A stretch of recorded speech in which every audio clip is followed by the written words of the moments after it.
Ôi, con có một câu hỏi ở đây là tại sao khi mình hỗ trợ cho người khác thì có hiệu quả mà bản thân thì không ạ?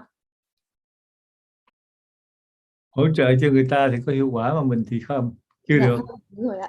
À, bây giờ đó chú đã nói rồi, cái vấn đề đó là mình có tập trung cho mình không, hay là mình ý là mình có năng lượng rồi cái mình không có tập trung rồi. Cái vấn đề mà chú cứ nói tới nó lui hoài đó là cái vấn đề phẩm chất đạo đức, cái tình thương đó, nó có được cải thiện không? Tại vì mình càng lên cao á, thì mình phải thể hiện cái tình thương đó nó đầy đủ hơn, một cái ý nghĩa hơn, nhiều hơn nữa, chứ không phải mình học ở lớp cao rồi cái mình tánh tình mình gắt gỏng, à, rồi lại khó chịu, rồi lại nằm ở trong trạng thái tiêu cực thì mình bị giới hạn. Khi mình gửi năng lượng cho người ta thì người ta được hiệu quả, mà mình thì không có được hiệu quả lắm. Là cái cái vấn đề tình thương của mình, cảm xúc của mình nó cũng bị giới hạn quá, phải thay đổi cái điều đó đi. Và tại sao chú nói là tại sao cứ thay đổi hoài, là tại mình thay đổi cái đó mình được lợi lắm. Mình được lợi rất lớn trong lĩnh vực là mình thay đổi cái cảm xúc của mình. Học năng lượng gốc là chúng ta thay đổi những cái tiêu cực để chúng ta tiến đến cái tình thương yêu thân thiện giữa con người và con người của gia đình. Thì cái điều đó là cái điều mà chúng ta phải phải hiểu thật rõ, và chúng ta phải phải thay đổi. Chứ mình bắt người ta thay đổi mình không thay đổi. Khi mà mình làm cái việc gì cũng vậy, mình phải biết là cái việc đó nó có được một cái lợi lạc gì không. Tôi nhớ không phải có lợi lạc mới làm, mà không lợi lạc không làm. Thì tại sao chú khuyến khích là thương yêu nhiều đi, thể hiện tình thương nhiều đi, rồi mình từ bi bác ái đi, học những cái phẩm chất đạo đức của các vị tiền nhân mình đó, các vị minh sư, các vị thầy, các vị bậc hiền triết đó. Học cái đó đi, lấy cái đó đi. Tại sao ông là hiền triết, tại sao ông là thánh nhân, tại sao ông là minh sư?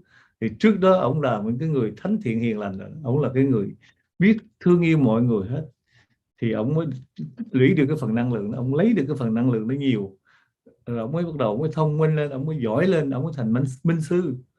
Chứ không phải tự nhiên ông thành minh sư đâu. Ông phải là cái người thương yêu và hỗ trợ và giúp đỡ mọi người hết trong một cái chu kỳ nào đó. Thì trong cuộc đời của ông vậy là ông mới, kỳ này ông mới là minh sư, ông mới giỏi lên. Chứ không phải là tự nhiên cái người đó là minh sư được đâu. Phải thể hiện tình thương yêu, phẩm chất đạo đức. Thì trong phẩm chất đạo đức và tình thương yêu mình thể hiện cho mọi người xung quanh đó, mình đem về cho mình một cái giá trị lớn nhất là năng lượng phước đức đó. Năng lượng phước đức nằm trong đó. Cái may mắn của mình đó, không thể là nó cái may mắn đó, nó nằm ở trong cái phần đó. Không có cái gì mà tạo phước nhiều bằng cái tình thương yêu của mình thể hiện cho những người xung quanh đó. Cái đó là được phước báy nhất. Mình tạo được cái lực hấp dẫn lớn nhất. Và khi cái lực hấp dẫn nó đem đến cho mình, thu hút cái nguồn năng lượng mà không gian đến với mình, thì cái não bộ mình nó tự nhiên nó đầy đủ năng lượng, nó phát huy, là nó mình thông minh. Thông minh cái tự nhiên cái mình phải làm cái gì cũng có lợi nhuận hết, tự nhiên cái mình giỏi. Ví dụ như một người đang gặp bế tắc trong lĩnh vực làm ăn buôn bán, không nghĩ ra được chuyện, lời gặp vị thầy, vị minh sư. Ông minh sư ông nghe nói cái ông biết cái chuyện gì xảy ra rồi, ông cho ý kiến. Ông cho ý kiến về cái thay đổi, cái làm cái thành công cái lại tạ ơn minh sư đó. Ông minh sư, trước khi minh sư ông thành minh sư đó, ông là một cái người bình thường giống như mình, nhưng mà cái hành trình mà ông sống, ông thể hiện tình thương yêu, những cái sự thương yêu chân thật, phẩm chất đạo đức và tình thương, thì ông mới tạo được cái lực hấp dẫn, ông lấy được cái nguồn năng lượng lớn. Tự nhiên cái ông thông minh. Những người này lo làm ăn buôn bán, là tính toán cái này tính toán cái kia, hại người này hại người nọ, cái từ từ cái tự nhiên cái mình khờ ra, cái mình hết thông minh. Cái mà chú chỉ với anh chị em đó, cái phẩm chất đạo đức và tình thương yêu, nó có là một cái giá trị cực kỳ lớn để dẫn anh chị em có được, tạo được một cái lực hấp dẫn vào cái não bộ mình. Và khi lực hấp dẫn vào não bộ mình có được cái sự khôn ngoan, năng lượng đầy đủ của sự khôn ngoan á, thì cái gì chúng ta cũng nghĩ ra hết, nghĩ một cách thấu đáo. Thành ra chính vì cái chỗ đó mang về chúng ta một cái lợi nhuận kinh tế lớn lắm, nhiều sức khỏe nữa, sức khỏe kinh tế hai cái song song với nhau, thì chúng ta muốn khổ không biết sao khổ, phải không? Đó, nền văn minh ngoài không gian hướng dẫn cho chúng ta đi tìm một cái lợi nhuận với cái giá trị lớn nhất, hữu hiệu nhất, nhanh nhất. Chị con. Dạ vâng ạ. Okay, so I just have a question here from our audience for Mr. Lee, and it is why is it so effective when I assist other people, but not the case for myself? So Mr. Lee explained that probably the problem lies in whether you have been focused when you apply the formulas or not. Or you might think, oh, now I have energy, this energy source, so that I don't need to focus a lot more, and I've already have it, and so that's why there's a lack of attention when you practice the formulas. And the things that he has been talking about quite a lot now is that the 5 forms of love and morals, and whether this can be improved, this can be maintained, as well as being upgraded as we go to the higher level. Because as we go to the higher level, these also need to be improved accordingly. Whereas if we continue to be angry, we continue to be hateful, then of course that would have a limit on our practice capacity. And so, for example, when you send energy to other people and you're not angry or anything like that, then it's effective. But then when it comes to practicing for yourself, and you have those negative emotions still in your mind, then that won't work for you.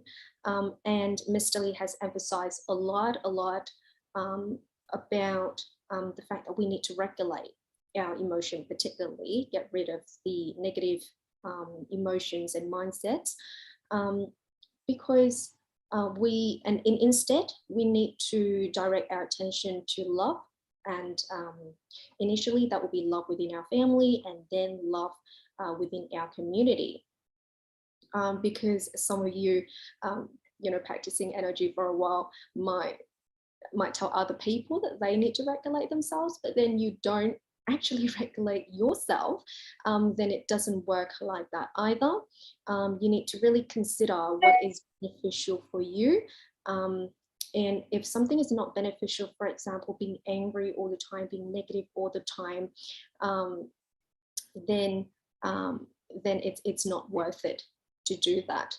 And so Mr. Lee really emphasized on, looking at the, well, as we can say, the gifted ones, or, our masters from the previous generation, and ask the question of why they was able to do the things that they did.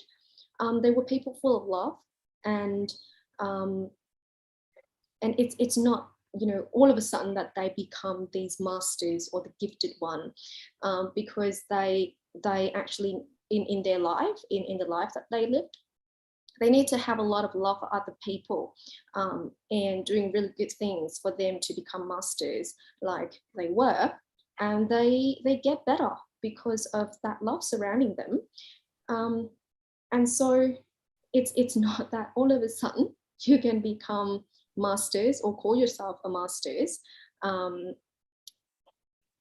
because as Mr. Lee has said, that the best type of energy source is actually the source that relate to our blessing, or in other words, we can say that how lucky we are in life. So that's often how we talk about it. And there is nothing that can bring about as much blessing as the love that we give away to the people around us, because that creates attraction. Okay, that creates resonance, and that helps us. It helps our brain to become smarter, so that we can do the things that we wish to do, and we become better in the ways that we do it. So, for example, someone who might have financial issues or something like that, or have and encounter an issue, and then meeting one of these gifted one of these masters and take an advice from them, and change and regulate themselves, and then come back and thank them once they become successful. And so, but at the end of the day, these masters, these gifted ones, are also just people like you and me. The only difference is that when they live their life, they make sure that it's surrounded by love and affection for others, because that creates attractions with really high level of blessing for them. And that also helps us to broaden our mind and our brain capacity. And so we're able to think about things thoroughly, and we have solution for a lot of issues, including financial issues that later on will bring us a lot more, financial rewards and profits. And so, as Mr. Lee have said, the outer space civilization will be able to assist us with the most effective outcomes regarding these issues. Dạ vâng chú ơi, thời lượng chương trình. Để chú trả lời thêm một chút xíu nữa. Dạ vâng ạ. Được xíu nha. Là cái sự việc mà chúng ta có cái lợi ích lớn đó, không phải cho những vị binh sư không đâu, mà tất cả những người có trình độ thông minh hiện tại đó, là trước đó là họ đã thể hiện tình thương yêu rồi, họ đã thể hiện đức bác ái rồi. Thì chính vì những cái nguồn năng lượng nó tạo cho cái lực hấp dẫn để hun đúc những cái kiến thức từ nền văn minh không gian, những cái tần số đó vào não bộ của những người đó, thì những người đó tự nhiên họ thông minh lắm. Trước đó đó, qua những hành vi bác ái, những hành vi thương yêu, hỗ trợ cho cá nhân, cho gia đình, cho quốc gia, cho nhân loại, thì tất cả những người đó đã làm hết, họ mới được cái sự trí tuệ đó. Và khi họ có được cái trí tuệ đó rồi, thì họ mới đem về cho họ những cái lợi nhuận, chẳng hạn như là một người phát triển trong những lĩnh vực về kinh tế, về xã hội, rồi những vị lãnh đạo quốc gia, rồi những vị trong đạo giáo, và tất cả những vị đó trước đó đã là có những người đã cống hiến hết tất cả những cái giá trị phẩm chất tình thương yêu rồi. Nhưng mà vào thời điểm này chúng ta đã được đến cái level đó rồi, được đến cái trình độ trí tuệ đó rồi, thì hiện tại thì chúng ta xử lý như thế nào để chúng ta được lên nữa, chúng ta được có cái giá trị tốt đẹp hơn nữa, hay là chúng ta trở về cái lĩnh vực tiêu cực? Nếu mà chúng ta trở về lĩnh vực tiêu cực thì chúng ta lại mất hết những cái phần minh tuệ đó, sự thông minh sáng suốt của mình bị giảm dần, rồi cái may mắn của mình cũng giảm dần. Cái đó để lên lớp 3 thì chúng sẽ hướng dẫn sâu trong lĩnh vực đó, để các anh chị em, tất cả mọi người sẽ hiểu được cái lý do tại sao nó còn nhiều cái vấn đề then chốt, nó quan trọng lắm, mà chú phải có nhiều thời gian để chú giải thích thì mới hiểu rõ, thật rõ được cái điều đó nha. Hẹn lên lớp 3 thì chú sẽ giải thích. Còn những anh chị em năng lực gốc cũng vậy, cũng phải thay đổi, chứ anh chị em mà cứ nghĩ mình học lớp 3, lớp 4 rồi giỏi rồi, anh chị em á, mất đi cái tình thương yêu, mất đi phẩm chất đạo đức, thì anh chị em trở về vị trí bình thường, giống như chưa học gì hết. Mà năng lượng, mà muốn có năng lượng nhiều thì phải thể hiện tình thương và đạo đức phải là cho chuẩn thì mới có được điều đó. Rồi con thông dịch đi là xong luôn. Okay, so Mr. Lee just add that these benefits that we have been talking about, it's not just for the masters or the gifted ones, it's for everyone in the present times, and particularly for those who, as we have seen, has already become very, very smart and have really amazing invention already, because they are already very kind-hearted people. So when they are already kind and they're already full of morals and love, the outer space civilization, of course, will have this this attraction, this energy attraction, and help them to be smarter as they go. And as they have these wisdom, they can bring in a lot of different benefits, financially, socially, and even politically. And when they have this love, and when they have this love and vice versa, that would lead to wisdom as well. And now that we know that we can do that, how can we improve it even further? Because that is the goal that we are heading towards. We don't want to go down. We don't want to weaken these effects or our blessing. But I will leave all of this knowledge until class 3 for you all. So because I need a lot more time to explain all of the key knowledge for everyone. I would highly encourage everyone who are in the higher level, for example, level 3 and level 4, you still need to regulate yourself every day, or else you would just go down gradually without you knowing. Because as I said, morals and 5 forms of love are the key. Dạ vâng, con cảm ơn chú ạ. Rồi bây giờ chú chào tạm biệt tất cả anh chị em trên toàn cầu.